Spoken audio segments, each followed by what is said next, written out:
할렐루야. 예, 우리 임마누엘 찬양대 귀한 찬양 우리 하나님께서 기뻐 흠양하실 줄로 믿습니다. 할렐루야.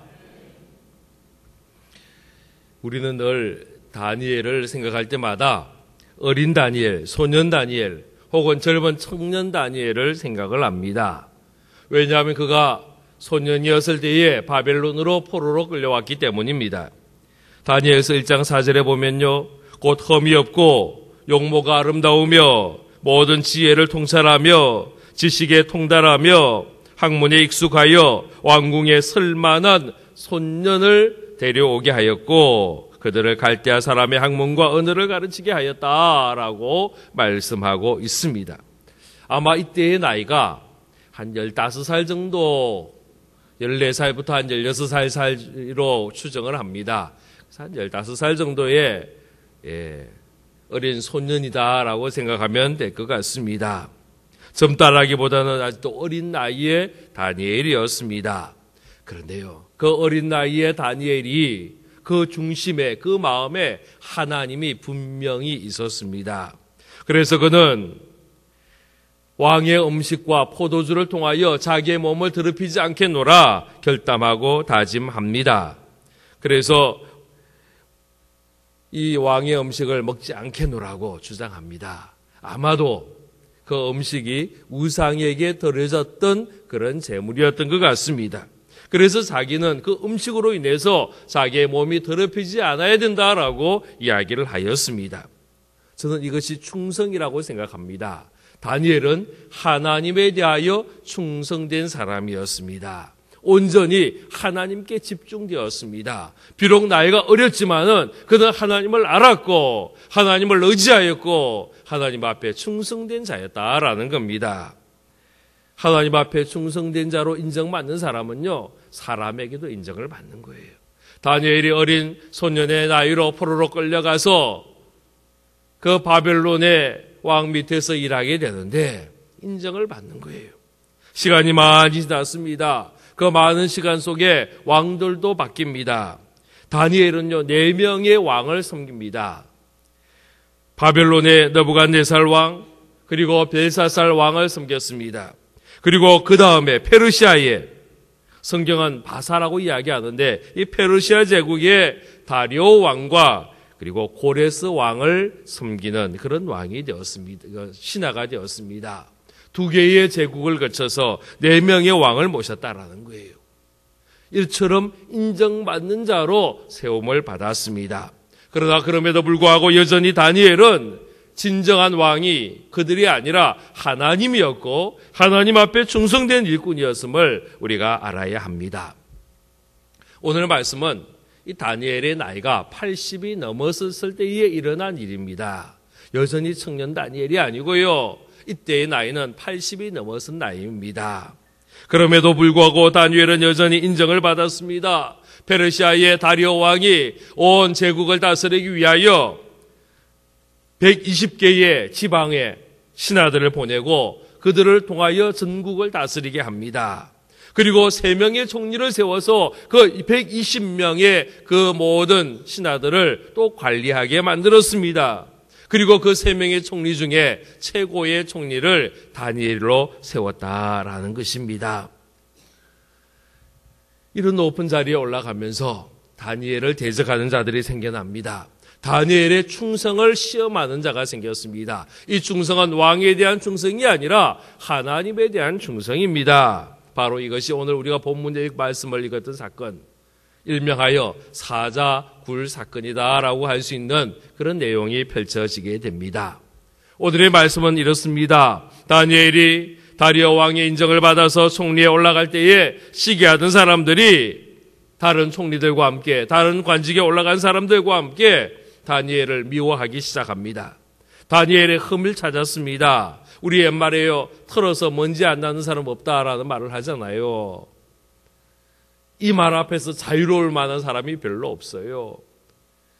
우리나라의 최고의 똑똑한 사람들이라고 해서 총리를 세우고, 최고로 유능하고 똑똑하다 그래서 장관을 세우고, 그런데요, 이분들이 청문회만 하면요, 웬 그렇게 흠들이 많고 잘못한 것이 왜 이리 많고 어려움들이 왜 이렇게 많은지 모르겠어요.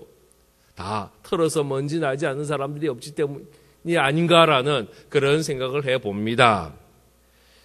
그런데 오늘 4절 말씀에 보니까요, 다니엘은 털어서 먼지가 안 나는 사람이었습니다. 4절 말씀에 이에 총리들과 고관들이 국사에 대하여 다니엘을 고발할 근거를 찾고자 하였으나 아무 근거, 아무 허물도 찾지 못하였으니 이는 그가 충성되어 아무 그릇됨도 없고 아무 허물도 없었음이더라 말씀하고 있습니다.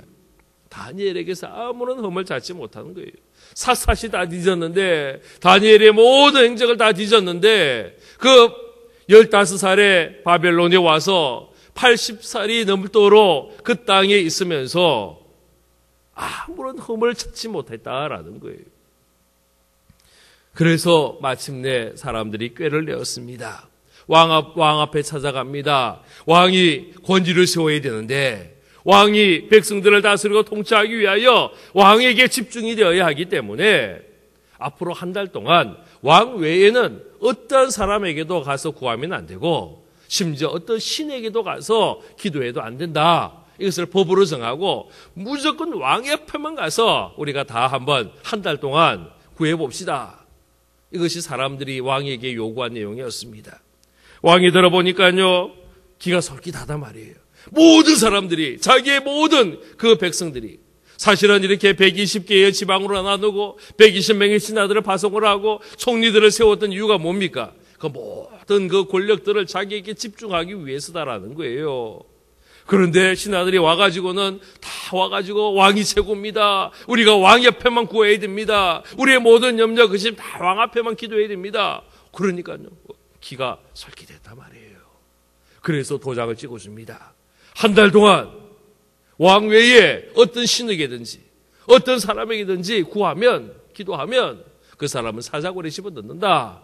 이것이 왕의 명령이었습니다. 조서가 내려집니다. 도장이 찍힙니다. 모든 백성들로 알게 하였습니다. 그런데요, 이것은 모든 백성들에 대한 이야기가 아니고 한 사람 다니엘에 대한 함정이었습니다. 다니엘이 늘 기도한다는 것을 이 대적들이 알았습니다. 다니엘은 하루 3번 하나님 앞에 기도하는데 이것을 알았다라는 겁니다. 이제 어떻게 됩니까? 다니엘이 기도하면 죽게 되는 거예요. 다니엘이 기도하면 사자밥이 될 형편이 되었습니다. 이러한 위기 상황 속에서 다니엘이 한 행동이 뭐냐 하면 여전히 기도하였습니다. 우리 10절 말씀 우리 같이 읽도록 하겠습니다. 10절입니다. 시작. 다니엘이 이 조서에 왕의 도장에 찍힌 것을 알고도 자기 집에 돌아가서는 윗방에 올라가 향한 창문을 열고 전에 하던 대로 하루 3번씩 무릎을 꿇고 기도하며 그의 하나님께 하였더라. 아멘. 안타깝게도 다니엘이 이때 무슨 기도했는지에 대해서는 알 수가 없습니다. 기왕이면 다니엘이 이런 기도했습니다 라고 좀 소개까지 했으면 참 좋았을 텐데, 그죠? 느헤미야 같은 경우에 기도한 내용들이 포함이 되어 있는데 다니엘의 기도의 내용이 없어서 참 안타까워요. 그러나 그 모습을 통해서, 그 태도를 통해서, 그리고 그 결과를 통해서 우리는 다니엘의 그 기도의 모습을 알게 됩니다. 오늘 특별히 10절 말씀을 중심으로 다니엘의 기도에 대해서 함께 묵상함으로 우리가 함께 은혜를 나누려고 합니다. 첫 번째로 우리가 발견하는 다니엘은 어떤 사람이냐? 그는 늘 기도하는 사람이었다라는 것입니다. 10절 말씀에 보면 전에 하던 대로 하루 3번씩 무릎을 꿇고 기도하였다라고 이야기합니다. 다니엘에게는요, 기도의 습관이 있었습니다. 전에 하던 대로라는 말은 습관이다라는 것입니다. 우리는 습관이라 말하면요, 안 좋은 쪽으로 생각을 해요. 그러나 습관은 그 자체가 부정적인 것은 아닙니다. 나쁜 습관도 있지만 좋은 습관도 있는 것입니다. 우리가 좋은 습관을 가져야 됩니다. 우리의 자녀들을 양육할 때에 좋은 습관을 가지도록 만들어줘야 할 필요가 있습니다. 우리가 믿음 생활하면서 우리가 이 땅을 살아가면서 좋은 습관을 갖는다는 것은 참 귀한 것입니다. 그런데 좋은 습관은 언제 이루어지느냐? 반복을 통해서 이루어지는 거예요. 그냥 한 번 해서 습관이 들어지는 게 아니에요. 오랜 시간 동안 그것을 반복 또 반복하다 보면 이것이 몸에 배어지면서 자연스러워지면서 그것을 우리는 습관이다라고 부르게 되는 것입니다. 우리가 믿음 생활하면서 신앙생활하면서 참 중요한 좋은 습관 중에 하나가 기도의 습관입니다. 우리는 기도의 습관을 가져야 합니다. 다니엘이 기도의 습관을 가진 것처럼 우리도 기도의 습관을 가져야 합니다. 왜냐하면 우리 예수님도 기도의 습관을 가졌잖아요. 성경에 보면요, 우리 예수님께서 습관을 따라 기도하러 가셨다라고 말씀하고 있습니다. 기도는 습관이 되어야 합니다. 기도는요, 자연스러워야 합니다. 어색하면 안 됩니다. 이러기 위해서는 기도의 훈련이 필요한 것입니다. 오랜 반복이 필요한 것입니다. 오랜 반복 그 자체가 힘이에요. 물방울이요, 아무리 힘이 없는 것 같지만은 이 물방울이 한 자리에 수만 번, 수십만 번, 수백만 번 떨어지면 그 밑에 있는 바위도 구멍이 뚫리게 되는 것입니다. 할렐루야.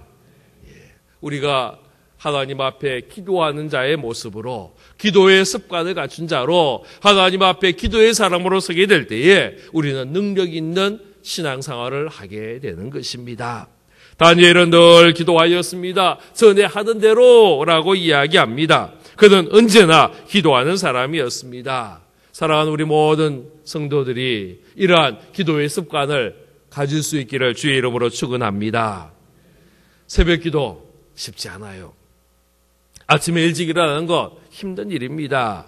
그런데요, 이 새벽 기도도 습관이 되어야 합니다. 아멘을 아무도 안 하시네요. 억지로 일어나는 것이 아니라 저절로 일어나는 거예요. 습관이 되면요, 아무리 피곤해도 아침에 일어나게 되어 있습니다. 어떤 분은 밤을 새우며 철야하는 것이 기도의 습관이 되신 분이 있기도 합니다. 어떤 분은요, 오전 시간에 기도에 가장 잘 된다라고 이야기하는 분도 있습니다. 이분은 그 시간이 기도의 습관이 되었기 때문입니다. 저는 목사로서 우리 성도님들이 새벽 기도 오기를 소원합니다. 저 혼자만 새벽 기도 하기를 원치 않습니다. 제가 예전에요, 미국에 있을 때 1년 동안 혼자 기도한 적이 있었어요. 아니, 제 아내하고 둘이서 새벽 기도한 적이 있었어요. 다시는 그런 경험을 하기를 원치 않습니다. 저는 저 새벽에 우리 성도들이 많이 와서 함께 뜨겁게 기도하기를 소원합니다. 그런데 새벽 기도에, 예배에 그동안 오지 않았던 성도들이 오잖아요. 그러면 두 가지 마음이 생겨요. 첫째는 굉장히 반갑습니다. 늘 보면 늘 오시는 분들이 새벽에 참석하거든요. 그러다가 그동안에 오지 않았던 성도들이 오시고 집사님들이 오시고 권사님들이 오시면요, 아주 기분이 좋아요. 반가워요. 저분이 기도생활 시작했구나. 새벽을 깨우구나. 아주 신이 나요.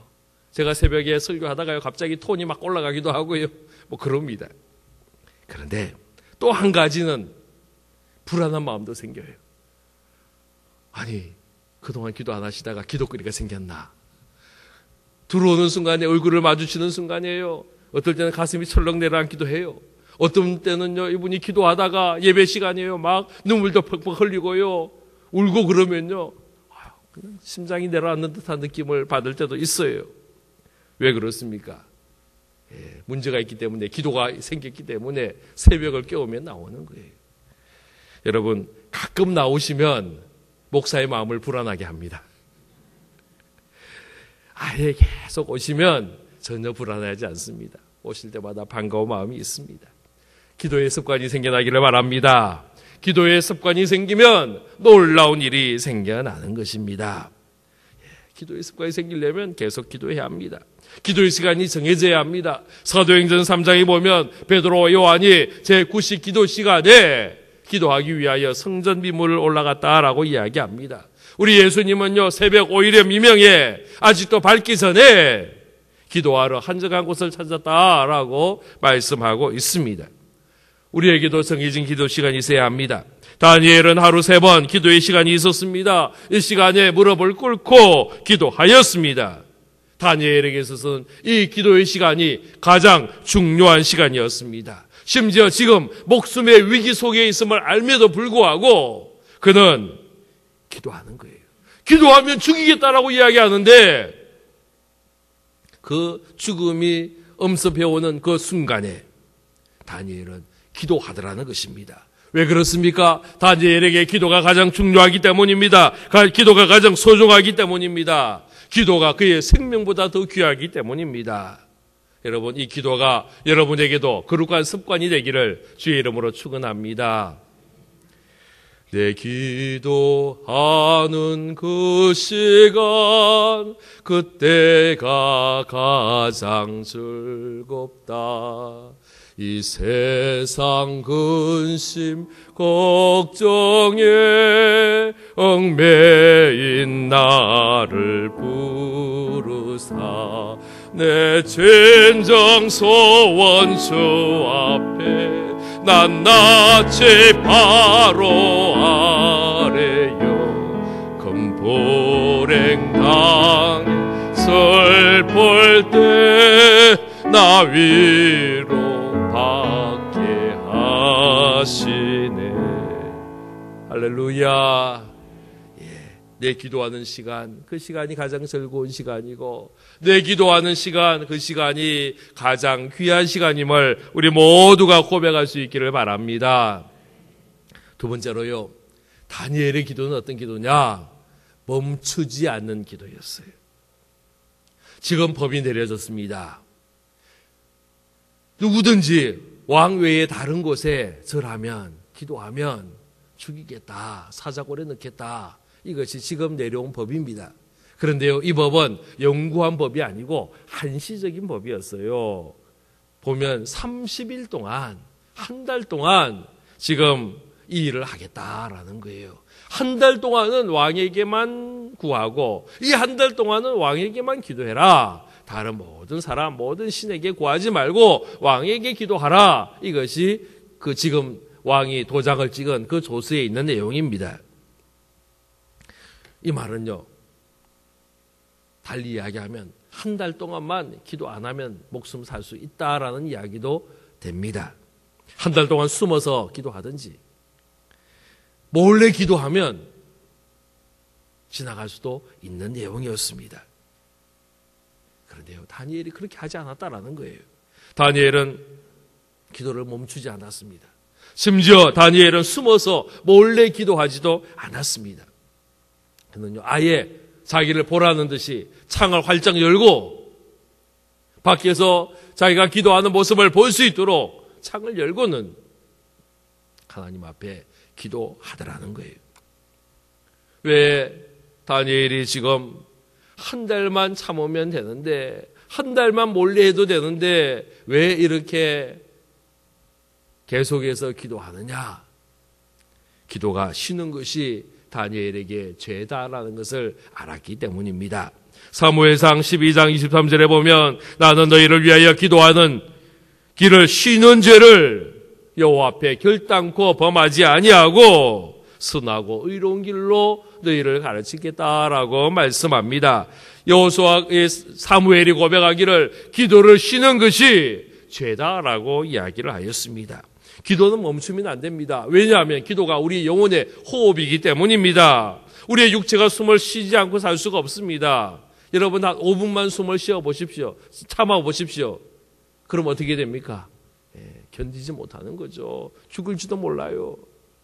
5분만 숨을 안 쉬어도요, 우리는 큰일 나는 겁니다. 그런데 그 영의 호흡을 한 달 동안 하지 않겠다, 안 된다라는 것입니다. 그래서 다니엘은 그 한 달, 짧은 시간이라고 할 수 있지만은 그러나 그 한 달 동안도 쉬지 않고 계속해서 기도하였습니다. 데살로니가 전서 5장 10절 말씀해 보면 쉬지 말고 기도하라 라고 이야기했습니다. 골로새서 4장 2절에 보면 기도를 계속하고 기도에 감사함으로 깨어 있으라라고 말씀하였습니다. 빌립보서 4장 6절에는 아무것도 염려하지 말고 다만 모든 일에 기도와 간구로 너희 구할 것을 감사함으로 하나님께 아뢰라라고 이야기를 합니다. 지금 다니엘은 목숨의 위협을 받고 있습니다. 왕의 조서가 내려졌습니다. 누구든지 기도하면 죽이겠다라고 이야기합니다. 이러한 상황 속에서도 다니엘은 기도를 멈추지 않습니다. 여전히 계속해서 그는 기도하고 있습니다. 이유는 딱 한 가지입니다. 다니엘에게 기도는 마치 생명과 같았기 때문입니다. 여러분, 이런 마음이 든 적 있으세요? 내가 기도하는 것, 이것이 내 생명과 같고 내 생명을 연장하는 것이고 내가 기도하지 않으면 죽는다라는 그런 생각을 해본 적 있으세요? 다니엘에게는 이런 마음이 있었습니다. 기도 멈추면 영이 죽는 거예요.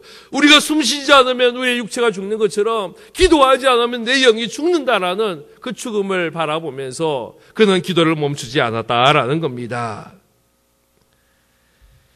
이미 다니엘은 기도를 통하여 그의 생명의 구원함을 경험해 본 적이 있습니다.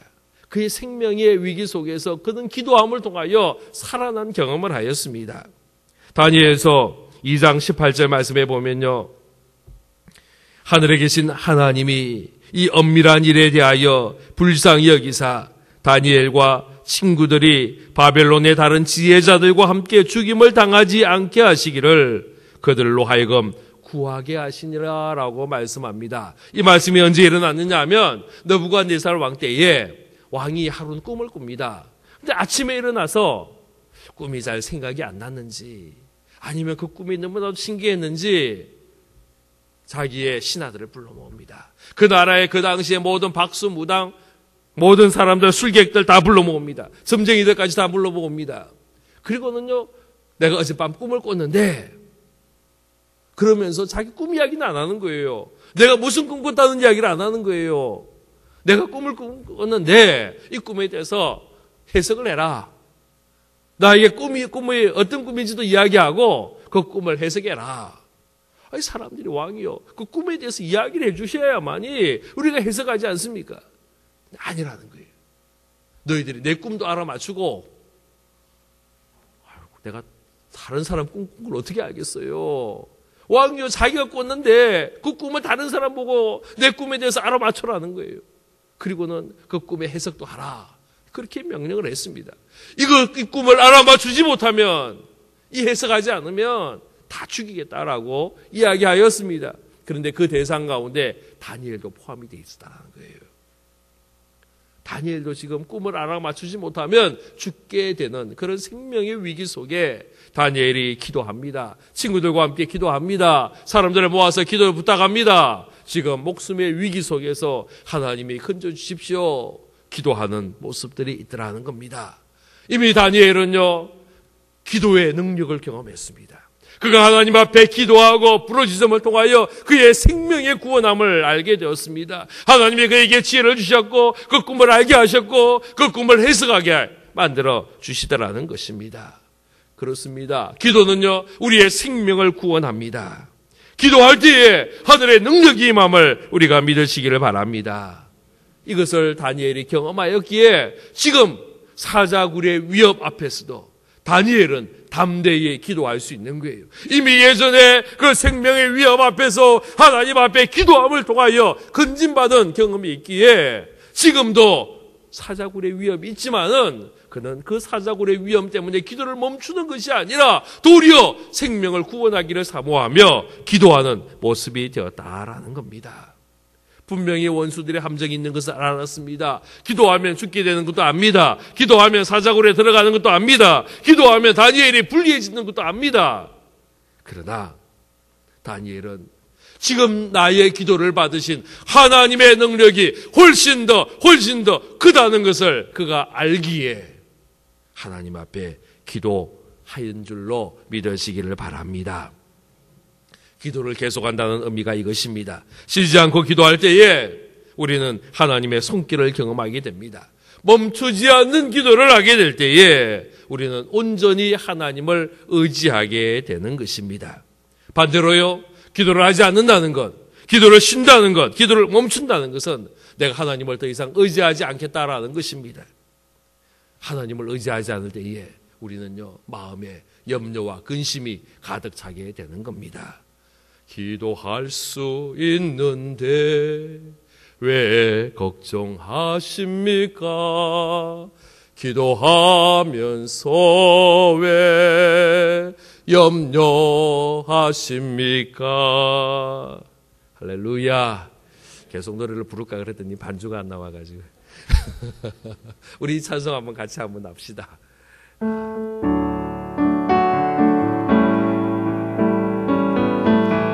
가사가 좋은 가사입니다. 가사 기억하며 찬양합니다.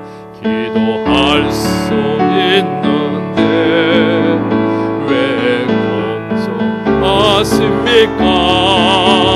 기도하면서 왜 염려하십니까? 기도할 수 있는데 기도할 수 있는데 왜 실망하십니까? 기도하면서 왜 방황하십니까? 주님 앞에 무릎 꿇고 간구해 보세요.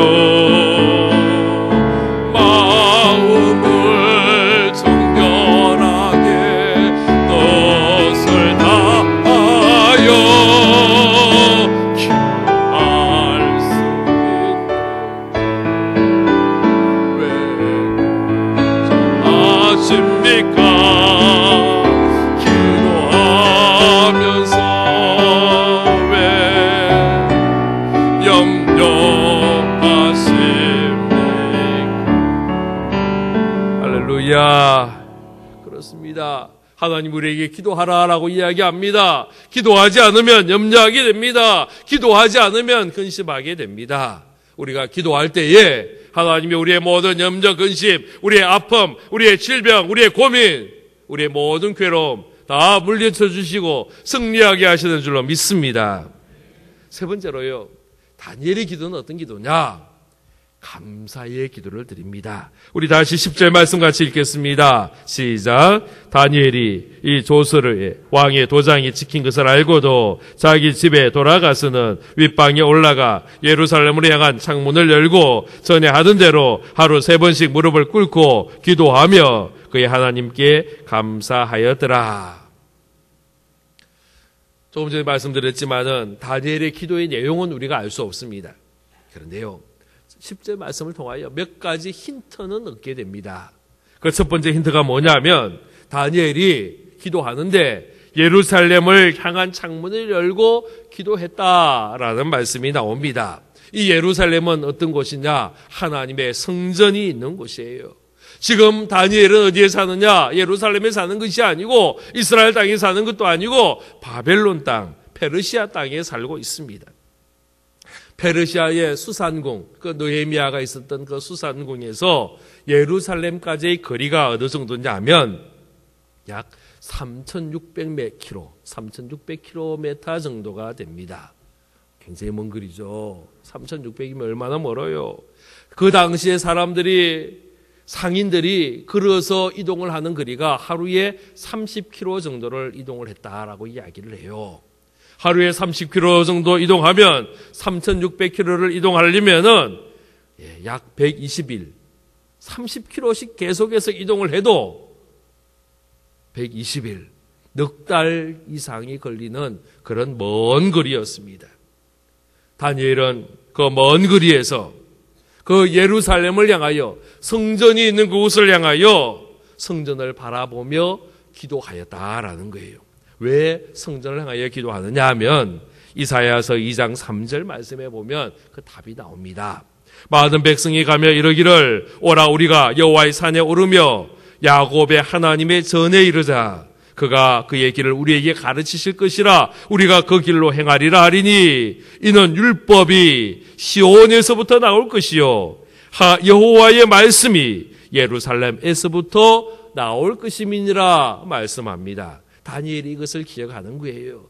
여호와의 말씀이, 하나님의 말씀이 예루살렘으로부터 나온다라는 거예요. 지금 다니엘이요, 그 성전을 향하여 열린 창을 열고 그곳을 향하여 기도하는 것은 다름이 아니고 하나님의 말씀을 의지하며 말씀을 붙들며 기도하고 있더라는 겁니다. 다니엘이 기도하는 내용이 뭘까요? 이미 하나님께서 이스라엘 백성들에게 약속하신 말씀이 있습니다. 지금 이스라엘 백성들이 포로로 바벨론에 끌려갔지만 그 기간이 영원한 것이 아니고 70년이다라고 이야기를 했어요. 70년이 지나면 하나님이 그 이스라엘 백성들을 이스라엘 땅으로 예루살렘으로 돌아오게 만들겠다. 이것이 하나님의 약속의 말씀이에요. 다니엘이 지금 이것을 붙잡고 있는 거예요. 지금 예루살렘의 성전을 향하여 기도한다는 것은 하나님의 약속의 말씀을 붙잡고 기도하고 있는 겁니다. 시간적으로 볼 때에 그 70년의 시간이 거의 다 되어가는 거예요. 몇 년 남지 않았어요. 얼마 남지 않았습니다. 계속해서 다니엘은요, 어린 시절부터 그 15살 때부터 그는 계속해서 하나님 앞에 이스라엘 민족이 회복이 되고 포로에서 풀려나고 예루살렘으로 되돌아가기를 사모하며 기도해 왔을 겁니다. 이것이 다니엘의 평생의 기도의 제목입니다. 그는 기도할 때에 이 약속의 말씀을 붙들고 하나님 앞에 기도합니다. 이 기도의 제목은 그에게 너무나도 귀한 제목이었습니다. 그의 민족이 다시금 나라를 회복하고 그 땅으로 되돌아가는 하나님의 성전이 회복이 되고 그곳에서 예배드리는 그 시간이 오기를 사모하며 기도하는 이 제목은 다니엘에게 너무나도 귀한 제목이었습니다.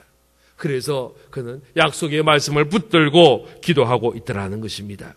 우리가 그래야 합니다. 우리의 기도가 약속의 말씀을 붙들고 기도해야 합니다.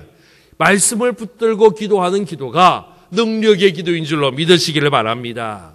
강력한 기도는 말씀을 의지하며 기도하는 겁니다. 베드로가 이런 고백합니다. 누가복음 5장 5절에 보면 시몬 베드로가 대답하여 이르되 선생님 우리들이 밤이 새도록 수고하였으되 잡은 것이 없지만은 이제 말씀에 의지하여 내가 그물을 내리리이다.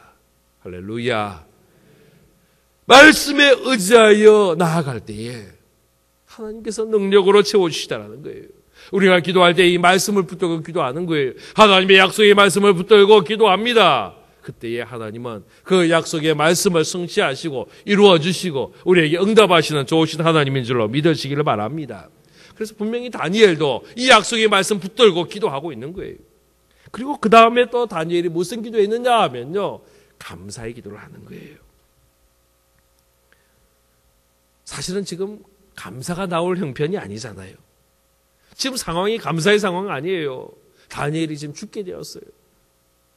마치 예수님께서 겟세마네 동산에서 마지막 기도하실 때에 십자가 앞두고 기도하시면서 고민하여 내가 죽게 되었다라고 이야기합니다. 땀방울이 핏방울처럼 흘리도록 그렇게 기도하는 그 기도의 모습이 있습니다. 어쩌면 다니엘도 그런 심령 아니겠어요? 지금 기도하면 붙잡혀 가는 거예요. 기도하면 반역자가 되는 거예요. 왕의 권위에 도전한 자고 역적의 누명을 쓰고 지금 사자굴에 끌려 들어갈 판국이에요. 이것이 다니엘의 선택입니다. 형편입니다. 지금 기도하면 죽는 겁니다. 이러한 상황에서 다니엘이 기도합니다. 그리고요, 더더구나 기도하며 뭘 기도하느냐? 하나님 앞에 감사하며 기도했다는 거예요. 할렐루야. 참 놀라운 기도의 제목입니다. 지금 다니엘이 기도한다고 상황이 바뀐 것이 아닙니다. 원수들이, 모함하는 자들이 다니엘이 기도할 때에 누이치고 물러가지 않았습니다. 다니엘이 기도할 때에 사자굴 있던 그 사자들이요, 한꺼번에 그 밤에 다 몰살되고 다 죽어버리고 뭐 그런 일이 일어난 것이 아니다라는 거예요. 전혀 변화가 없습니다. 전혀 상황이 바뀌지 않았습니다. 그럼에도 불구하고 다니엘이 감사하며 기도합니다. 여러분, 이거 참 중요한 기도입니다. 우리는요, 뭔가 바뀌어야만이 감사하는 거예요. 감사할 조건이 있어야 감사하는 거예요.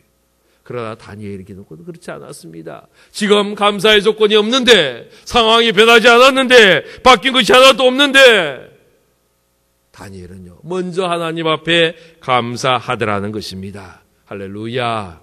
좋아져서 감사하는 것이 아니라 감사하기에 좋아지는 것임을 믿으시기를 바랍니다. 우리가 하나님 앞에 감사할 때에 하나님이 힘을 주시고 능력을 주시고 이길 수 있도록 도와주시는 겁니다. 이것이 다니엘의 모습이었습니다. 왕의 조서에 그 도장이 찍힌 것을 알고도 다니엘은 기도하였습니다.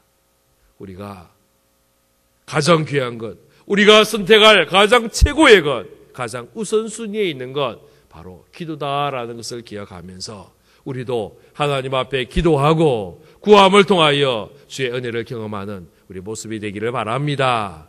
사자굴에 들어갔지만 하나님은 그 사자의 입을 막으시고 다니엘의 생명을 구원하게 하시고 도리어 그 원수들은 사자의 밥이 되게 하시는 겁니다. 우리가 기도할 때에 하나님은 우리의 편 되셔서 우리를 도와주시고 우리를 지키시고 함께 하실 줄로 믿습니다. 기도하겠습니다. 아버지 하나님 감사를 드립니다. 왕의 도장이 지킨 것을 알고도 다니엘은 기도를 멈추지 않았고 포기하지 않았던 것을 봅니다. 아버지 하나님, 우리도 기도하는 자 되게 하여 주옵소서. 습관을 쫓아 기도하는 자 되게 하여 주옵소서. 쉬지 않고 기도하는 자 되게 하여 주옵소서. 그리고 기도의 능력을 경험하며 하나님 앞에 감사하는 우리의 기도의 모습이 되도록 허락하여 주옵소서. 우리의 생명보다, 우리의 모든 환경보다 기도가 중요하며 기도할 때에 모든 것이 변화될 것을 기대하며 기도하는 우리의 모습 되도록 은혜 내려 주옵소서. 예수 그리스도 이름으로 기도하옵나이다.